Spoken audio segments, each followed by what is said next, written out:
Hi there, in this video we're going to be removing the fretboard off a bass neck.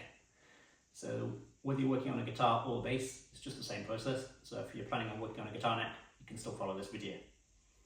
There's two different methods you can use to remove a fretboard off a neck. One is using heat and an iron, like we are doing in this video, and the other is using a router to mechanically plane off the fretboard. Both methods have their advantages and disadvantages. The main advantage of using heat and an iron, like we are doing in this video, is that you can reuse the fretboard again afterwards. So if you just need to replace the truss rod or something like that, you can reuse the same fretboard again without going to the expense of building a new fretboard. The only real disadvantage of using the heat and the iron is you have to be very careful not to get any damage along the seam of the fretboard and the neck, or where you get the separation knife in there. So you have to be careful to not get any damage there. Whereas if you use a router, you probably won't get any damage at that seam there, but there's obviously the potential for far greater damage if you have a mistake with the router, because routers don't take any prisoners.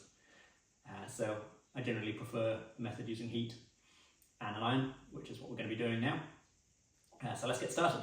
So on the workbench today is this Ibanez GSRM25 bass. So these are a really short scale length. They've only got 28.5 inch, somewhere around that. So they're really fun to play.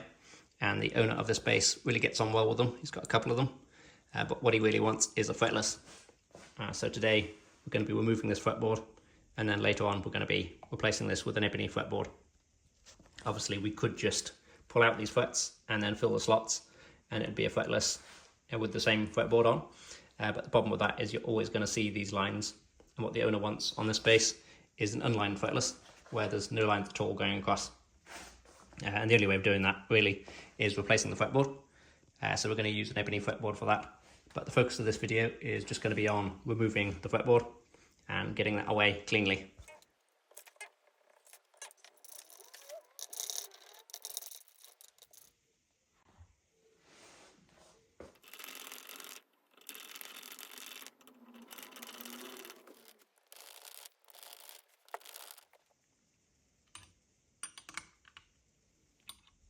One extra step I like to do is to pull out a couple of frets. Say I'm going to go for this one, second from last, and the first fret, and then I can actually use some indexing holes underneath these, so I can drill a hole through the fret slot, and that's going to be very useful when it comes to putting a new fretboard on. It's not as useful on this one because it's going to be an unlined fretless, but if this was another fretted board I was replacing it with, I'd be able to then put two little nails through those holes, and that would keep everything exactly where it should be when it comes time to put the new fretboard on. So to pull the fret, I'm using a little bit of solder just to conduct the heat well. And then I'm going to heat this up to make sure there's no glue in it, just to help it come out. We're not trying to preserve this fretboard at all, so it doesn't really matter too much, even if it brings out some fibres with it. You can see the glue melting, there's definitely glue in there.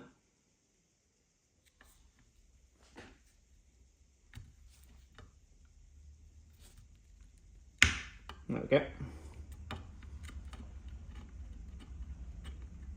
So I'm not being too careful because it doesn't really matter about this fretboard. But it's actually come out pretty well. There's a couple of little chips there, but otherwise pretty good. So I do the same to the first fret now. As this is an unlined fretless, or is going to be, instead of having the pins go through the slot from above to hold it in place, I can have the pins sticking up out the neck, underneath and into the fretboard, and then you're obviously not going to see them from the top. So that's what I'm going to do when the time comes. But in the meantime, I'm going to pull this to the fret and drill the holes.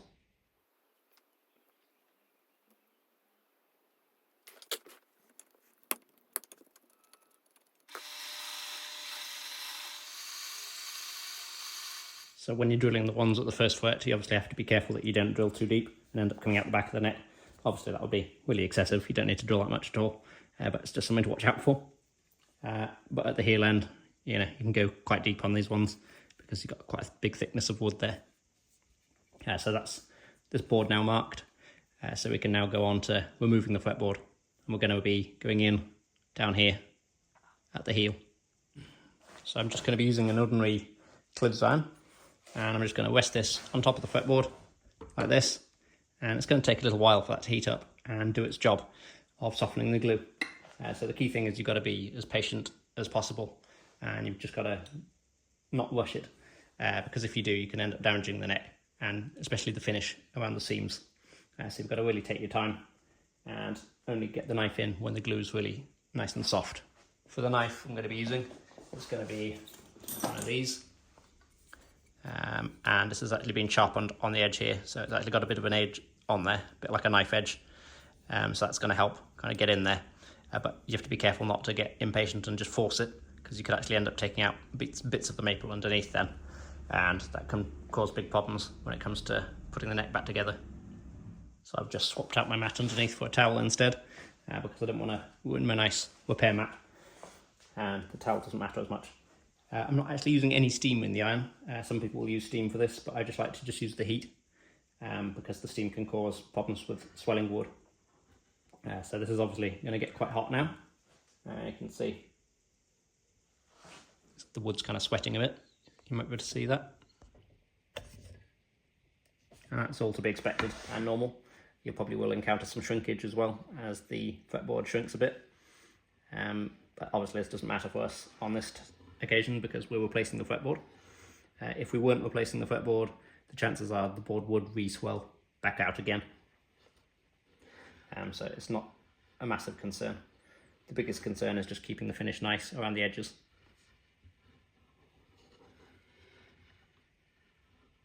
So I'm giving this plenty of time just to heat up now. Another point to make is I haven't pulled out the frets here, and that doesn't matter at all. The frets actually do a good job of transferring the heat down through the fretboard, and they actually heat up hotter than the fretboard does because obviously they're metal. So they really actually help you, them being there. Obviously, if you're doing a fretless board, you will have to do without that, but you may end up scorching the wood in that case, because the iron's going to be in direct contact with the board, whereas on this, the iron is actually sitting on top of the frets. So this bit is actually the hardest of the whole job, really, or certainly the removal side of it anyway. Just getting the knife in for the first time without doing any damage and knowing when it's ready. I like to go in at a corner like this one. I'll probably do the treble corner rather than the base corner, just because it'll be a bit less obvious if it does leave any kind of mark. But it's just knowing when you can get the knife in there and not just trying to force it in there, because if you're not careful you'll just force the wood apart and it'll kind of just split it, which is difficult to get started again after that, because the knife will always follow where it's gone in the first time. So you want to get it right in that seam in between the maple and the rosewood-like fretboard in this case. I think it may actually be rosewood on this one, it smells like it. This is a view of the treble side of the neck, and it's difficult to make out, but you should be able to just see there's a slight crack appearing there, which is great. This is the fretboard separating. It's just started down here rather than where we wanted it to there. I've just been edging the knife in a little bit there, and you can see it's starting to get a bit of access in there, but we don't want to force anything, so we're going to heat up a bit more to get the knife in at this point, and then it will join up with this area, which has obviously got a bit less glue on, and that's why it's let go a bit sooner.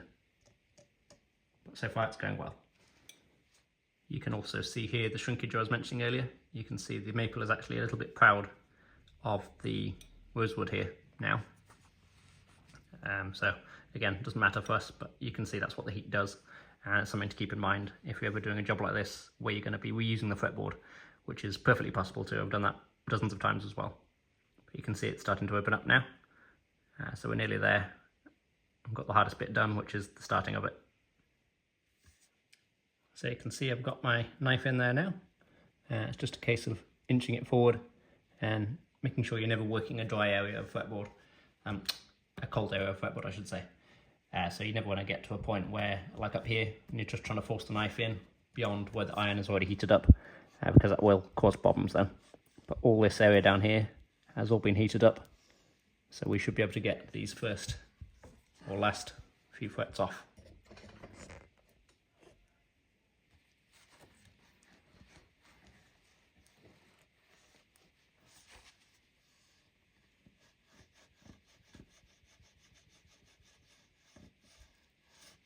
I've done a few Ibanez necks before like this, and they actually come off really nicely. Some manufacturers, they're a bit more difficult and a bit more chippy with the lacquer, whereas the Ibanez ones are pretty good. So this is the base side corner now, and you can see the knife's making its way across the neck. I'm just giving it a bit more heat to make sure that it's all kind of softened, and then we can carry on making our way towards the nut. So we're now up to about 17, fret number 17, and it's just a case of working our way up the neck. So I'd like to do one side first and then the other. So I'll go in, carry on from this side now because I'm on the bass side, and I'll be working that way towards the treble side.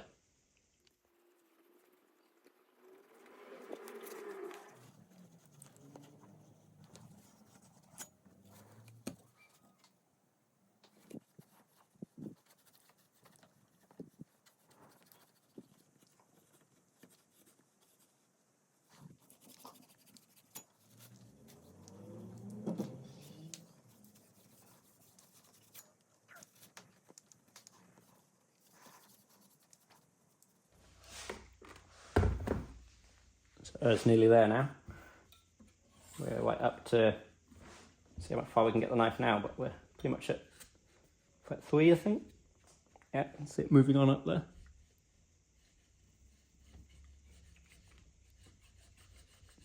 The last bit's normally actually the easiest because most of it's already lifted at that point and it's very little holding it in place. So we're nearly there. Just heat this last section now from 1 to 3. And that'll be it.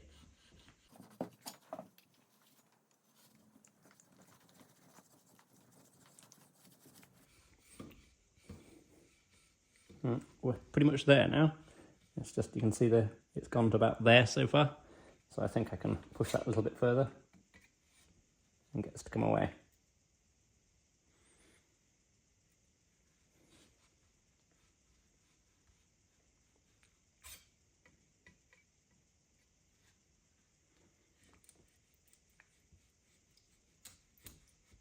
There we go.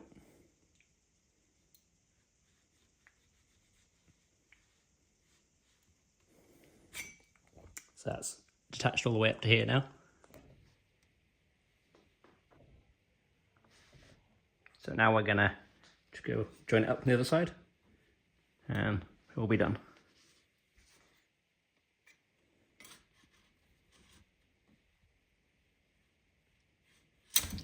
There we go.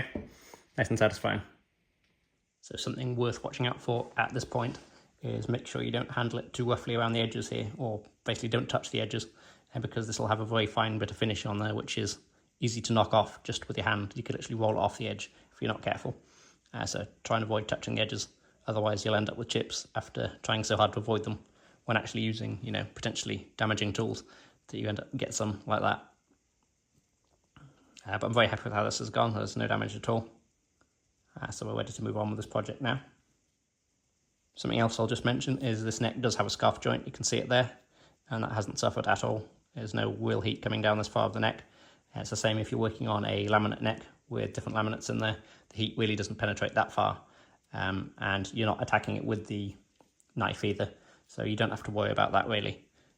It's not a concern. So we can now see where we drilled those holes earlier through the fret slots. There's those two there.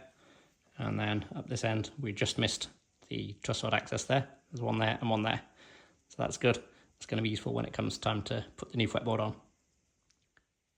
So although this video was on the removal of the fretboard, I thought you may like to see the end result of the base neck with its new Ebony fingerboard, which has all been nicely polished up. And this is ready to go onto the base now. So I'm going to get that strung up. I'm very happy with how the removal went and the re-installation of the new board. See, it's completely flush across the edge here, and there's no damage, as mentioned before, from the removal. So I'm going to get this base assembled now. That's all for this one. Thank you very much for watching. I hope the video has been useful. If you have any questions on the process, feel free to leave a comment. I'll get back to you. If you'd like to see more content like this, don't forget to subscribe. Thanks again for watching, and I'll see you in the next one.